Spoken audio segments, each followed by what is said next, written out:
حضرت سیدنا صدیق اکبر رضی اللہ تعالی عنہ کی کہانی سنیے۔ بنی عمر بن عوف کی صلح کروانے کے لیے حضور تشریف لے گئے، بخاری کے اندر روایت موجود ہے۔ حضرت صدیق اکبر رضی اللہ تعالی عنہ سے مؤذن نے کہا کہ میں اذان پڑھوں تو آپ جماعت کروا دیں، کیونکہ حضور کو تاخیر ہو گئی۔ انہوں نے اذان پڑھی، آپ مصلی پہ کھڑے ہو گئے، صحابہ پیچھے صفے باندھے کھڑے تھے۔ حضرت سیدنا صدیق اکبر مصلی پہ ہیں، بلکہ ترمذی کے لفظ ہیں، ایام مرض میں حضور نے فرمایا کہ ابو بکر کو حکم دو کہ لوگوں کو نماز پڑھائیں، 3 مرتبہ کہا۔ اور جب حضرت عائشہ رضی اللہ تعالیٰ عنہ نے بار بار کہا کہ حضور وہ رقیق القلب ہے، کسی اور کے لیے حکم جاری کیجئے، تو حضور نے پھر فرمایا انتن صواحبن یوسف، یوسف والی عورتیں نہ بنو، ابو بکر کو حکم دو۔ یہ بخاری کے لفظ ہیں، اور آگے ترمذی کے لفظ ہیں، حضور نے فرمایا لا ينبغي لقوم فیہم ابو بکر ان یؤمہم غیرہ، کسی قوم کے لیے مناسب ہی نہیں کہ ابو بکر ان کے اندر رہتے ہو اور امامت کوئی اور کروائے، کہا انہیں حکم دو۔ تو حضرت ابو بکر صدیق مصلی پہ، لوگ پیچھے صفیں باندھے کھڑے، حضور جلدی فارغ ہو گئے تو تشریف لائے تو جماعت کھڑی تھی۔ اب جب پیچھے والے لوگوں نے دیکھا کہ حضور آگے ہیں تو انہوں نے راستہ چھوڑنا شروع کر دیا، پچھلی صف سے لے کر کے مصلی تک راستہ بن گیا۔ اب میں اس سوچ کو کدھر لے جاؤں کہ نبی کا خیال نماز میں آئے تو نماز ٹوٹ جاتی، صرف ہمت بسوئے شیخ و امثالیاں از معذبین، گو بجناب رسالت ما بچندی بدتر از استغراق گاؤ خر خود است۔ کیا کیا بولی گئی اور کیا کچھ کہا گیا، شاید یہ حدیث نظر سے گزری ہوتی تو یہ عقیدہ کبھی معرض وجود میں نہ آتا۔ پیچھے سے لے کر کے، اور میں پوچھتا ہوں کہ یہ ہماری مسجدیں نہیں تھیں کہ 2-3 صفیں ہوتی تھی، صحابہ کی جماعت کھڑی ہوتی تھی تو صحابہ تو کہتے ہیں مومن کافر میں فرق ہی نماز کو سمجھتے تھے، تو کتنے لوگ تھے، اور پیچھے سے لے کر کے آگے تک جو ہے وہ صحابہ نے نماز کے اندر حضور کو پروٹوکول دیا، نماز کے اندر حضور کے لیے جگہ بنائی، بلکہ تصفیق کرتے تھے، ہاتھ کی پشت پہ ہاتھ مارنا تاکہ اگلے والے متنبہ ہو جائیں، اور وہ راستہ چھوڑے جاتے تھے، حتیٰ کہ حضور پیچھے آگے پہلی صف میں پہنچ گئے۔ حضرت ابوبکر صدیق جب نماز پڑھاتے تھے تو وہ دائیں بائیں التفات نہیں کیا کرتے تھے، لیکن صحابہ نے اتنی کثرت سے اپنے ہاتھوں کی پشتوں پہ ہاتھ مارے کہ وہ سمجھ گئے کہ کوئی غیر معمولی واقعہ پیچھے ہوا ہے۔ جب انہوں نے غور کیا تو حضور کھڑے تھے۔ حضرت ابوبکر صدیق رضی اللہ تعالیٰ عنہ جو نماز پڑھا رہے ہیں، انہوں نے مصلی سے پیچھے سرکنا شروع کیا۔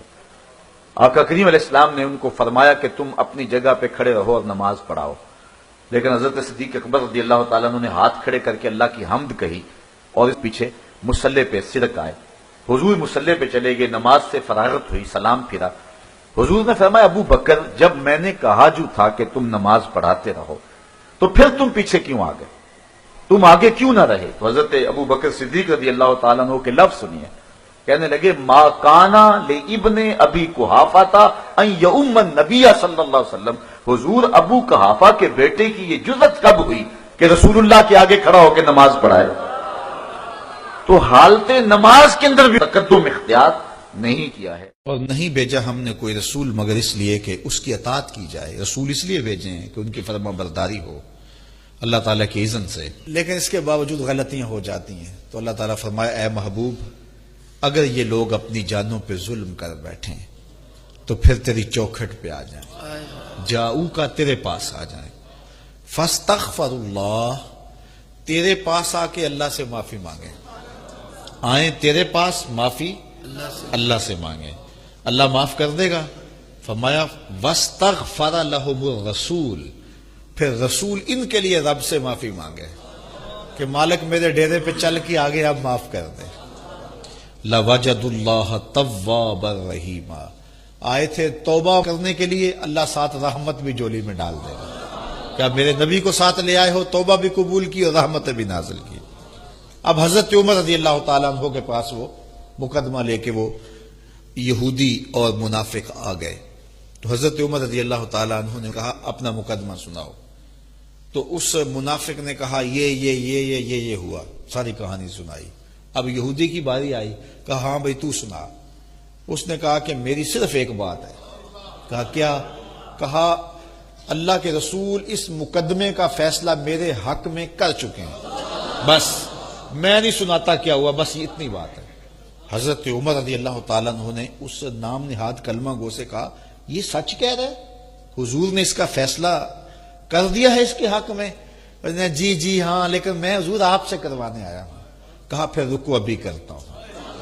آپ اندر گئے، جب واپس آئے تو ہاتھ میں تلوار تھی، تو حضرت عمر نے اس منافق کی گردن کاٹتے ہوئے تاریخ ساز لفظ کہے ہا کازا اقدی لمن لم یرد بقضاء اللہ و رسولہ، جو اللہ اور اس کے رسول کے فیصلے کو نہیں مانتا، عمر کی تلوار اس کا فیصلہ ایسے ہی کرتی ہے، اس کی گردن کاٹ کے رکھ دی۔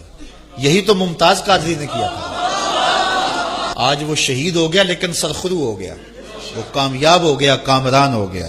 جس دھج سے کوئی مقتل میں گیا وہ شان سلامت رہتی ہے، اس جان کی کچھ پرواہ ہی نہیں، یہ جان تو آنی جانی ہے۔ تو وہ مارا گیا۔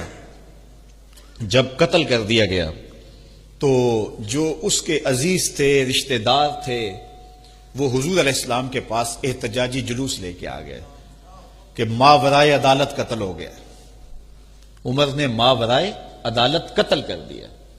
تو حضور علیہ السلام نے فرمایا عمر کو بھی تو بلاؤ، پوچھتے ہیں ماجرا کیا ہوا۔ تو حضرت عمر رضی اللہ تعالیٰ عنہ کو بلایا گیا۔ تو جب حضرت عمر پہنچے، ان کے پہنچنے سے قبل جبریل پہنچ گئے اور یہ آیت کریمہ نازل ہوئی فلا وربک، رب نے کہا اے محبوب مجھے تیرے رب کی قسم، رب بھی اس پہ ناز کرتا ہے میں محمد کا رب ہوں، کہا مجھے تیرے رب کی قسم۔ یہ تو کہتے ہیں کہ ایک کلمہ گو کو، ایک مسلمان کو مار دیا، مجھے تیرے رب کی قسم اتنی دیر تک کوئی شخص مومن ہو ہی نہیں سکتا حتی یحکموک فیما شجر بینہم، یہاں تک کہ حاکم بنائیں آپ کو ہر اس جھگڑے میں جو ان کے درمیان پھوٹ پڑا۔ جب تک اپنے مقدمات میں تجھے حاکم نہ مان لے، محبوب تیرے رب کی قسم اتنی دیر تک کوئی مومن ہی نہیں ہو سکتا۔ ثم لا یجدوا فی انفسہم حرجا مما قضیت، اور پھر جو تو فیصلہ کر دے، یہ نہیں کہ صرف قبول کر لیں بلکہ دل میں بھی کوئی کجی محسوس نہ کریں، اسے دل و جان سے قبول کریں۔ وَيُسَلِّمُوا تَسْلِيمًا، اور اس کو تسلیم کرنے کا جو حق ہے جب تک وہ ادا نہ کرے، مجھے تیرے رب کی قسم کوئی مومن ہی نہیں ہو سکتا۔ حضرت ابو ہریرہ فرماتے ہیں کہ میں حضور کی جانب سے مال صدقہ پر مقرر تھا، صدقہ کا جو مال تھا اس کا ڈھیر لگا تھا، اور مجھے حضور نے مقرر کیا تھا کہ تم نے پہرا دینا ہے۔ تو میں پہرے پہ کھڑا تھا، تو رات کا پچھلا پہر آیا تو ایک بندے نے کپڑا بچھایا اور کھجوریں اور غلہ اپنے کپڑے میں ڈالنے لگا۔ تو میں چونکہ حضور کی طرف سے مقرر تھا، میں جا کے اس کو پکڑ لیا۔ اس نے کہا میرے چھوٹے چھوٹے بال بچے ہیں، کثیر العیال ہوں، تو مجھے چھوڑ دے، میں مجبوری کی وجہ سے چوری کر رہا ہوں، ورنہ میں کوئی پیشہ ور چور تو ہے نہیں۔ حضرت ابو ہریرہ فرماتے ہیں مجھے ترس آیا تو میں نے اس کو چھوڑ دیا۔ خیر رات گزری، صبح فجر کی نماز ہوئی، میں حضور کی خدمت میں حاضر ہوا تو حضور کو سلام کیا۔ حضور نے مجھے کہا ما فعل اسیرک البارحہ، ابو ہریرہ رات والے چور کا کیا ہوا؟ تو میں نے عرض کی حضور، اس نے کہا چھوٹے چھوٹے بچے ہیں، کثیر العیال ہوں، میں کوئی پیشہ ور چور نہیں ہوں، میں تو بڑا خاندانی آدمی ہوں، مجھے مجبوری نے مار دیا ہے اور میں اس لیے چوری کرنے لگا ہوں، تو مجھے ترس آیا تو میں نے چھوڑ دیا۔ میں نے کہا شریف آدمی بھی کبھی مجبور ہو جاتا ہے۔ تو حضور نے مسکرا کے فرمایا جھوٹا آدمی ہے اور آج پھر آئے گا۔ کہتے اگلے دن میں ویسے بھی طاق میں رہا تو وہ پھر آیا اور اس نے چادر بچھائی اور غلہ ڈالنا شروع کر دیا۔ میں نے پھر پکڑ لیا، اس نے پھر ترلا منت اتنے زور سے کیا کہ میں نے پھر اس کو چھوڑ دیا۔ صبح گیا حضور کی خدمت میں تو آقا کریم نے فرمایا کہ وہ رات والے چور کا کیا بنا؟ میں نے کہا حضور اس نے پھر اتنی منت کی، فرمایا جھوٹا آدمی ہے اور وہ آج پھر آئے گا۔ تو کہتے ہیں کہ اگلے دن وہ پھر آیا تو میں نے پھر بازو سے پکڑا، تو میں نے کہا آج تو نہیں چھوڑوں گا، آج تو ترلے کرے، منتیں کرے، پاؤں کو ہاتھ لگائے، آج نہیں چھوڑوں گا۔ اس نے کہا ابو ہریرہ میں ایک بات تجھے بتاتا ہوں، اگر تیری سمجھ میں آ جائے تو مجھے چھوڑ دینا۔ میں نے کہا آپ بتاؤ۔ اس نے کہا کہ جو بندہ عشاء کی نماز کے بعد بستر پہ لیٹے اور لیٹنے کے بعد آیت الکرسی پڑھ لے، ساری رات اس کے پاس شیطان نہیں آئے گا۔ حضرت ابو ہریرہ فرماتے ہیں اس کا بتایا ہوا وظیفہ مجھے بڑا اچھا لگا، میں نے چھوڑ دیا۔ حضور نے صبح ملاقات پہ فرمایا کہ رات والے چور کا کیا ہوا؟ میں نے کہا حضور اس نے یہ وظیفہ بتایا اور مجھے پسند آ گیا، میں نے اس کے عوض چھوڑ دیا۔ فرمایا بندہ تو جھوٹا ہی ہے لیکن بات سچی بتا گیا۔ اور پھر فرمایا ابو ہریرہ جانتے ہو وہ 3 دن تمہارے پاس آنے والا کون تھا؟ کہا اللہ و رسولہ عالم۔ فرمایا وہ خود شیطان ہی تو تھا جو 3 دن آتا رہا۔ تو آیت الکرسی اتنی برکتوں کی حامل جو ہے وہ آیت ہے، اس کو آیت الکرسی اس لیے کہتے ہیں، اس میں اللہ تعالیٰ کی کرسی کا ذکر ہے، تو اس لیے کہا گیا کرسی والی آیت۔ یہ آیت الکرسی ہے، یہ بچے کو یاد ہونی چاہیے، اور بچے ڈر جاتے ہوں تو اس آیت کو پانی پہ پڑھ کے دم کرے انہیں پلائیں، اللہ شفا دے گا۔ سونے سے قبل پڑھیں تو صبح تک شیطان خود بتا گیا ہے کہ شیطان نہیں آئے گا۔ اور حضرت ابو ہریرہ سے یہ روایت مروی ہے، لا اکراہ فی الدین، کوئی زبردستی نہیں ہے دین میں، کسی کو زبردستی اسلام میں داخل نہیں کیا جائے گا، یہ دلوں کے سودے ہیں۔ یہاں ایک غلط فہمی ہے جس کا ازالہ چاہتا ہوں۔ لا اکراہ فی الدین کا کچھ لوگوں نے یہ ترجمہ کیا، جب بھی کوئی دینی سبق دیا جائے، کوئی حکم پر پابند کرنے کی کوشش کی جائے، لوگ کہتے ہیں مولویاں دین مشکل بنایا ہے، اللہ تو کہتا ہے لا اکراہ فی الدین، دین میں کوئی مشکل نہیں ہے، کوئی تنگی نہیں ہے۔ یہ اس کا معنی نہیں ہے، اس کا معنی دین لانے میں کسی کو مجبور نہیں کیا جائے گا، یعنی کسی کی گردن پہ رکھ کے پسٹل اور کہا جائے گا پڑھ کلمہ ورنہ گولی ماروں گا، ایسا نہیں ہے کہ کسی کو مجبور کیا جائے۔ دلائل دیے جائیں گے، دین بتایا جائے گا، اس کی مرضی ہے قبول کرے، اس کی مرضی ہے نہ قبول کرے، یعنی کسی کو دین لانے کے بارے میں مجبور نہیں کیا جائے گا۔ یہ نہیں ہے کہ جب دین لایا تو پھر اس پر کوئی سختی نہیں ہے، جب دین لے آیا، جب اسلام قبول کر لیا تو پھر 5 وقت نماز بھی پڑھنی ہوگی، پھر سحری کے وقت اٹھ کے جو ہے وہ ٹھنڈے پانی سے وضو کر کے باجماعت فجر کے لیے آنا پڑے گا، پھر سخت گرمی کے روزے رکھنے پڑیں گے، اور پھر سخت گرمی کی شدت کے اندر حج کے لیے جانا پڑے گا، پھر مال سے زکوٰۃ نکالنی پڑے گی، یہ سب کچھ کرنا پڑے گا، اور پھر حضور کی سیرت طریقہ زندگی کو اختیار کرنا پڑے گا، پھر یہ سب کچھ برداشت کرنا پڑے گا۔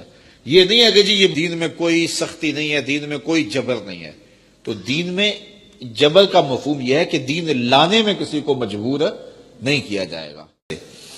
اور کبھی کسی بات کی توضیح چاہیے ہوتی تو وہ عرض کرتے رائنا یا رسول اللہ صلی اللہ علیہ وسلم، حضور ہماری رعایت کیجئے۔ تو بدخصلت یہودی حضور علیہ الصلوۃ والسلام کی بارگاہ میں آتے تو اس لفظ کو تھوڑا سا بل دے کے زبان کو ٹیڑھا کر کے بولتے، اور یہ یہود کی لغت میں گالی تھی، اور اس طرح حضور علیہ السلام کی توہین کرتے۔ حضرت سعد بن معاذ رضی اللہ تعالیٰ عنہ انصاری صحابی ہیں، وہ لغت یہود سے واقف تھے، تو وہ یہودیوں کے پاس گئے اور کہا کہ آج کے بعد اگر تم نے میرے نبی کے لیے رائنا کا لفظ بولا تمہاری گردن کاٹ دوں گا۔ انہوں نے کہا کہ یہ لفظ تم بھی تو بولتے ہو، ہم نے بول لیا تو کون سی قیامت آ گئی؟ حالانکہ مسلمان تو دوسرے معنی میں بولتے تھے۔ تو حضرت سعد بن معاذ کے دل میں آیا کہ اگرچہ مسلمان اچھے معنی میں بولتے ہیں، لیکن یہ اس سے ایک جو ہے وہ بہانہ تراش رہے ہیں، تو میں حضور کی بارگاہ میں عرض کرتا ہوں کہ مسلمانوں کو یہ لفظ بولنے سے روک دیا جائے۔ تو یہ اس غرض سے حضور کی خدمت میں حاضر ہوئے، جب یہ پہنچے تو جبریل پہلے پہنچ چکے تھے اور یہ آیت کریمہ نازل ہو چکی تھی، اے ایمان والو میرے حبیب سے کلام کرتے وقت مت کہا کرو رائنا، چونکہ یہ لفظ وہ ہے جس کے پہلو میں کھڑے ہو کر میرے نبی کی توہین کرتے ہیں لوگ۔ اگرچہ تمہاری نیت ٹھیک ہے، لہجہ بھی ٹھیک ہے، لیکن آج کے بعد تم نے میرے نبی کے لیے یہ لفظ نہیں بولنا۔ یا اللہ کوئی اور لفظ بولیں گے تو منافق وہ بھی بولنے لگ جائیں گے؟ کہا نہیں، اس کے متبادل ایسا لفظ دے رہا ہوں کہ قیامت تو آ سکتی ہے، کسی منافق کی زبان پہ نہیں آ سکتا۔ وہ لفظ کیا ہے؟ وقول انظرنا، عرض کرو آقا نظر کرم کیجئے، یا رسول اللہ انظر، تو یوں پکارا کرو۔ یہ لفظ نہیں بدلا جا سکتا، اور یہ بے ادبی کا رنگ آ ہی نہیں سکتا اس میں، تو یہ لفظ بولا کرو، رائنا کا لفظ نہ بولو۔ اور آگے فرمایا واسمعوا، اور دھیان سے سنو، تمہیں پوچھنے کی نوبت ہی نہ آئے۔ حضور تو ایک بات کو دوہرا کے 3 مرتبہ بیان کرتے ہیں، تو اتنے کان لگاؤ، اتنی سماعتیں بچھاؤ کہ تمہاری روح تک حضور کے لفظ اتر جائیں، تمہیں دوبارہ پوچھنے کی لوڑ ہی نہ پڑے۔ اور کافروں کے لیے دردناک عذاب ہے۔ اور آگے ارشاد فرمایا اور نہیں پسند کرتے وہ لوگ جو کافر ہیں اہل کتاب سے اور نہ مشرک کہ اتاری جائے تم پر کچھ بلائی. کفار کی قسمیں بیان فرمائی، یعنی جو اہل کتاب ہیں اور نہ مشرکین، یہ دونوں قسمیں کفار کی ہیں. اہل کتاب کے لیے اصطلاحاً تو اہل کتاب ہی بولا جاتا ہے، لیکن انہوں نے بھی حضور کا انکار کر کے اپنے کفر کو ثابت کیا. تو کہا کفار کی یہ دونوں قسمیں، مشرکین بھی اور یہودی بھی، یہ اس بات کو پسند نہیں کرتے کہ محبوب آپ پر کوئی اللہ کا فضل ہو.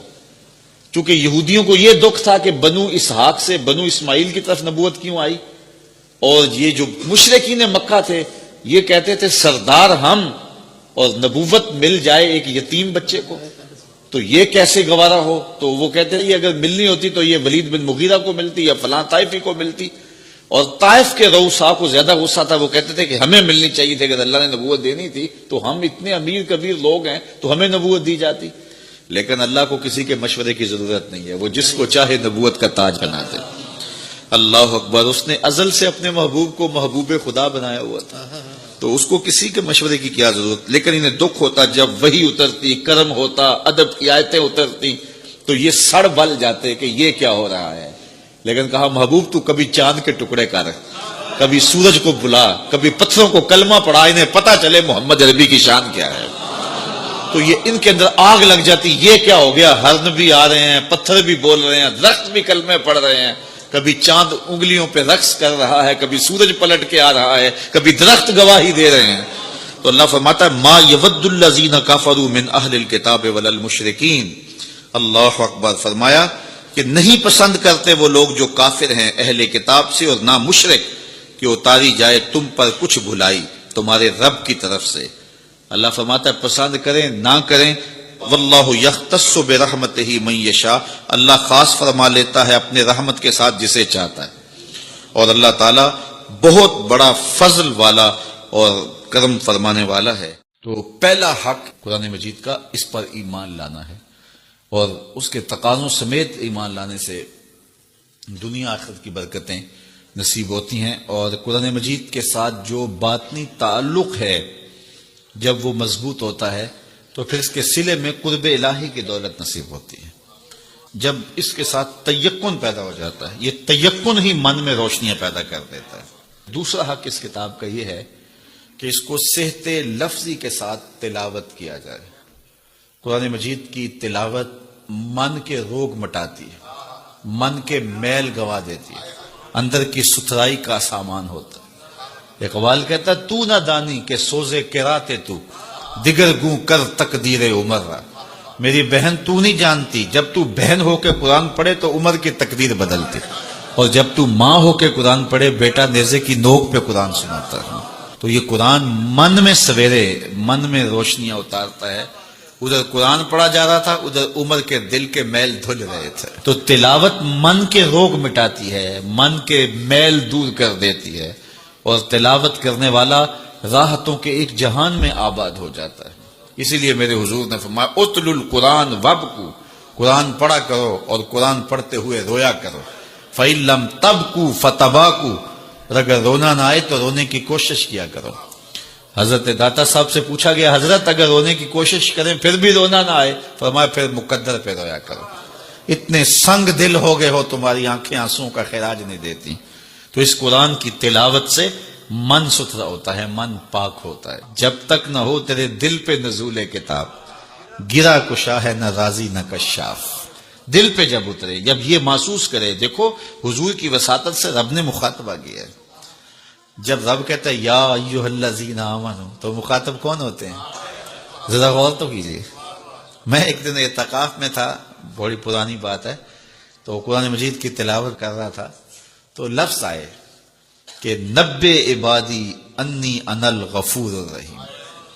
اس کا معنی یہ ہے کہ میرے بندوں کو خبر دے دو کہ میں غفور بھی ہوں رحیم بھی ہوں. اللہ، یہ بات تو حضور کی وساطت سے ہمیں کہی گئی نا. تو یقین جانے ایسا نشہ طاری ہوا، میں وہ لمحے نہیں بھول سکتا. تو میں بڑا ضبط کرنے کی کوشش کی لیکن مجھے ضبط نہیں ہو رہا تھا، اور پھر مجبور ہو کے میں اٹھا اور ایک ایک حجرہ اعتکاف میں گیا اور سب کو جا کے میں نے کہا یہ رب کا کلام سنو. رب کہتا ہے میرے بندوں کو بتاؤ، خبر دو، میں غفور بھی ہوں رحیم بھی ہوں. تو یہ قرآن کی تلاوت کے مزے ہوتے ہیں. تیسرا حق قرآن مجید کا ہمارے ذمے اس کو مفاہیم و مطالب کے ساتھ سمجھنے کی کوشش کرنا کہ یہ قرآن ہمیں کیا کہہ رہا ہے. وہ کبھی تلاوت ہو رہی ہوتی ہے اور پڑھنے والا پڑھ رہا ہے کونوا قردۃ خاسئین، لوگ کہتے ہیں سبحان اللہ، جبکہ وہ کیا کہہ رہا ہے، چونکہ سمجھ نہیں ہے کہ کہاں کیا جا رہا ہے. تو اس کو سمجھیں کہ یہ کتاب ہمیں کیا کہہ رہی ہے اور اس کا میسج ہمارے نام کیا ہے. حضور کی وساطت سے ہمارے نام یہ رب کا پیغام ہے. آپ کے نام کوئی کسی امبیسی سے خط آئے اور وہ آپ کی زبان میں نہ ہو اور آپ اس زبان کو جانتے نہ ہوں تو کیا اس کو چوم کے رکھ دیں گے یا اتنی دیر تک مطمئن نہیں ہوں گے جب تک اس کے مندرجات معلوم نہیں کر لیں گے؟ آپ کہیں گے کوئی خیر کی خبر ہے، کوئی دکھ کی خبر ہے، کیا بات ہے، میں اس کو دیکھنا چاہتا ہوں کہ مجھے انہوں نے لکھا ہے تو کیا لکھا ہے، میرے نام پیغام کیا ہے.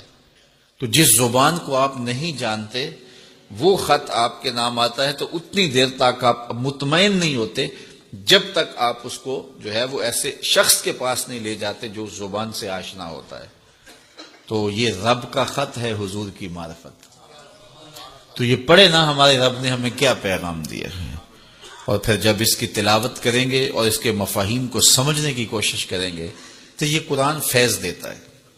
یہ قرآن اپنے مخاطب کو، یہ تو خالی پڑھا جائے پھر بھی فیض دیتا ہے، بلکہ خالی پڑھا نہ جائے دیکھا جائے پھر بھی فیض دیتا ہے. اس کو دیکھ بھی لیا جائے، اس کے سننے سے فیض ملتا ہے، اس کے پڑھنے سے فیض ملتا ہے، اس کے دیکھنے سے فیض ملتا ہے، اس کے سمجھنے سے فیض ملتا ہے، اس کا درس دینے سے فیض ملتا ہے، اس کا درس لینے سے فیض ملتا ہے. یہ تو سراپا فیض ہے، یہ تو روشنیوں کا منبع و مصدر ہے. اس کتاب سے جڑنے والا دارین کی سعادتیں پاتا ہے. حضرت مولا کائنات کی ایک اور حکمت آمیز بات سنیں. فرما رہے ہیں سیئات تسوءک خیر عند اللہ من حسنۃ توجبک. وہ برائی جو تجھ کو پریشان کر دے، دکھی کر دے، اذیت میں مبتلا کر دے، وہ گناہ جو تیرے ضمیر پہ بوجھ بن جائے، تو اپنے آپ کو حقیر سمجھنے لگ جائے، چھوٹا سمجھنے لگ جائے، گناہگار سمجھنے لگ جائے، جس برائی سے تجھے دکھ پہنچے وہ اس نیکی سے بہت اچھا ہے وہ تیرا برائی کرنا جو تجھے تکبر میں مبتلا کر دے. جس نیکی سے تو متکبر ہو جائے، انسان کو انسان نہ سمجھے، مخلوق کو کیڑے مکوڑے سمجھے، اپنے سجدوں پہ ناز کرے، ان سجدوں سے وہ برائی بہتر ہے جو تیرے اندر عجز پیدا کر دے، تیرے اندر نرمی پیدا کر دے، تیرے اندر جو ہے وہ ایک رقت پیدا کر دے. وہ برائی جو ہے وہ اس نیکی سے بہتر ہے. حضرت مولا کائنات کا ایک اور فرمان دیکھیے، لا غنا کل عقل ولا فقر کل جہل ولا میراث کل ادب ولا ظہیر کل مشاورہ. کتنی خوبصورت باتیں ارشاد فرمائیں. فرمایا عقل جیسی دولت کوئی نہیں، عقل جیسی دولت کوئی نہیں ہے، اور جہالت جیسی غربت کوئی نہیں. جو شخص جاہل ہے وہ کروڑوں میں بھی کھیلتا ہے تو وہ غریب ہے. اللہ نے عقل کا چراغ دیا ہے تو اس کے پاس دولت نہیں بھی ہے تو عقل بہت بڑی دولت. تیسری بات، ولا میراث کل ادب، اور ادب جیسی وراثت کوئی نہیں. ایک بندے کو ادب کی دولت مل گئی تو اس کو سب کچھ مل گیا. آج جس دور میں ہم جی رہے ہیں اس دور میں ہم سے ادب چھینا جا رہا ہے، بڑی باریک سازشیں ہو رہی ہیں، آنکھوں سے حیا نکالا جا رہا ہے، بوڑھوں کا، بزرگوں کا. یہ ماہ رمضان کا کتنا حیا ہوا کرتا تھا. اگر کوئی بدقسمتی سے روزہ نہیں رکھتا تھا تو وہ سامنے کبھی کھاتا ہی نہیں تھا، اسے رمضان کا حیا مارتا تھا. لیکن آج لوگ کھلے بندوں نہیں کھا رہے، حیا ہی اڑ گیا آنکھوں سے. اس طرح اہل بیت کا حیا آنکھوں سے نکل گیا، اصحاب رسول کا حیا آنکھوں سے نکل گیا، نبی کا حیا لوگوں کی آنکھوں میں نہیں رہا. بے ادبی کو فروغ ہے اور نبی کے بارے میں ایسی ڈٹائی سے بات کرتے ہیں جس طرح عام آدمیوں کو. یہ بے حیائی کا اور بے ادبی کا دور ہے، جبکہ ادب ایک بہترین وراثت ہے. اگر آپ مجھے پوچھیں کہ دین کیا ہے، ایک تو ہے کہ 3 گھنٹے کا واز کیا جائے کہ دین یہ ہے، اور ایک ہے کہ 2 لفظوں کے اندر بتایا جائے دین کیا ہے. تو اگر 2 لفظوں میں بتانا چاہوں تو اقبال کا لہجہ ادار لینا پڑے گا. اقبال کہتا ہے دین سراپا سوختن اندر طلب، انتہائش عشق آغازش ادب. طلب محبوب میں تڑپنے کا نام دین ہے، ادب سے شروع ہوتا ہے، عشق پہ ختم ہو جاتا ہے۔ جس دین میں ادب نہیں ہے وہ دین نہیں، چاہے صحابہ کا ادب نہیں، چاہے اہل بیت کا ادب نہیں، چاہے انبیاء کی ذوات کا ادب نہیں، چاہے والدین کا ادب نہیں، دین نام ہی ادب کا ہے۔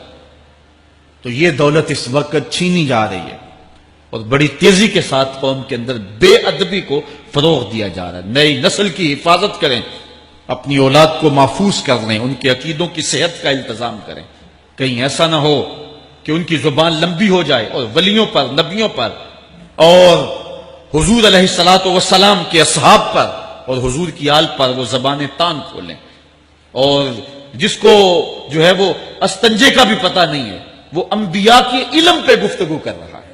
شرم نہیں آتی کس کا علم تول رہے ہو، کس کی ذات کو ناپ رہے ہو؟ ڈٹھے ورق قرآن دے پھول سارے، تیری شان جیا نہیں کوئی ہو ڈٹھا، تیری شان دا کرے مقابلہ جیڑا انہوں عاشقاں اصلی چور ڈٹھا۔ کوئی نور آکھے کوئی بشر آکھے، پیندا رات دینے ایہو شور ڈٹھا، اللہ والیاں گل مکا دیتی تساں ہور ڈٹھا اساں ہور ڈٹھا۔ تم نے پتہ نہیں کس کو دیکھا جو سکی بیٹی کو بھی نہیں بخشوا سکتا، اور میاں تم بخشوانے کی بات کرتے ہو، نبی تو کہہ رہا ہے فاطمہ تو جنتی عورتوں کی سردار، وہ تو جنتیں بانٹ رہے ہیں۔ تو ادب پہلا کرینہ ہے محبت کے کرینوں میں۔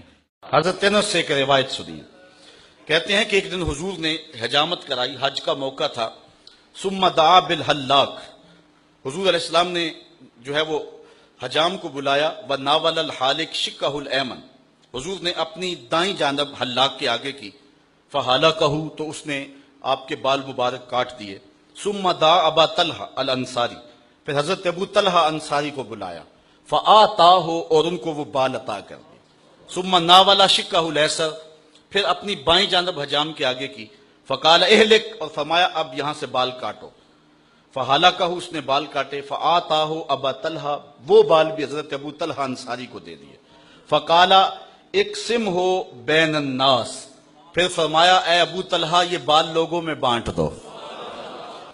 حضرت عثمان بن عبداللہ روایت کرتے ہیں کہ حضرت ام سلمہ رضی اللہ تعالی عنہا کے پاس، حضور کی زوجہ محترمہ کے پاس حضور کے کچھ بال تھے، مدینے میں جب کوئی بیمار ہو جاتا تو وہ لے کر کے ان کے پاس آ جاتے، تو وہ ڈبیا سے بال نکالتی اور وہ ان بالوں کو اس پانی کے گلاس کے اندر حرکت دیتی، اور جب حضور کے مبارک منہ نور کی برکت اس پانی میں آ جاتی تو مریض کو دے دیتی، اللہ شفا عطا فرما دیتا۔ صحابہ میں ایک نام ایسا ہے جن کو کبھی زندگی میں کوئی شکست نہیں ہوئی، اور وہ نام ہے حضرت خالد بن ولید کا، چونکہ انہیں سیف اللہ کہا گیا، اور اللہ کی تلوار کو کون شکست دے سکتا ہے، بلکہ حضرت خالد بن ولید کی آرزو تھی کہ میں راہ حق میں شہید کیا جاؤں، لیکن یہ آرزو ان کی پوری نہیں ہو سکی، اور وہ بستر پہ اپنی طبی موت فوت ہوئے، اس لیے کہ اللہ کی تلوار کو کون توڑ سکتا تھا۔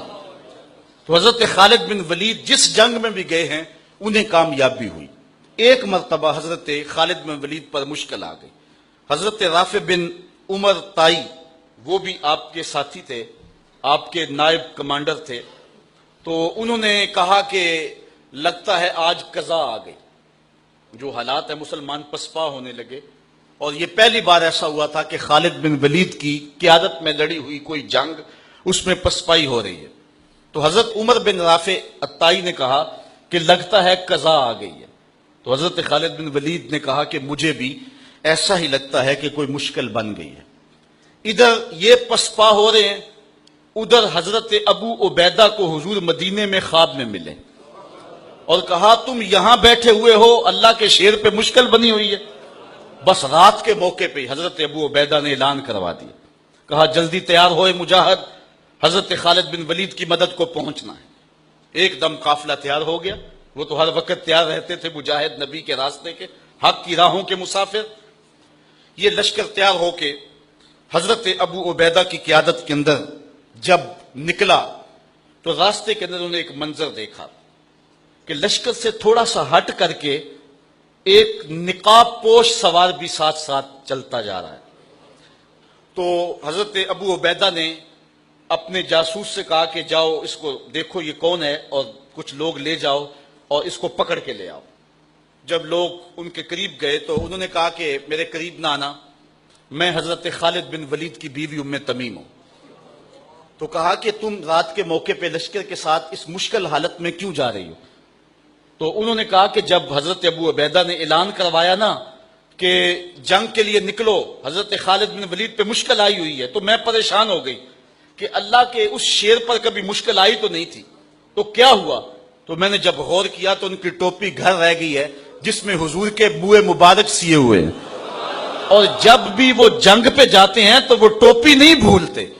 تو آج وہ میں نے غور کیا کہ ان پہ مشکل کیوں آئی ہے، تو میں نے غور کیا تو ٹوپی گھر پڑی ہوئی ہے، میں ان کو ان کی امانت دینے جا رہی ہوں.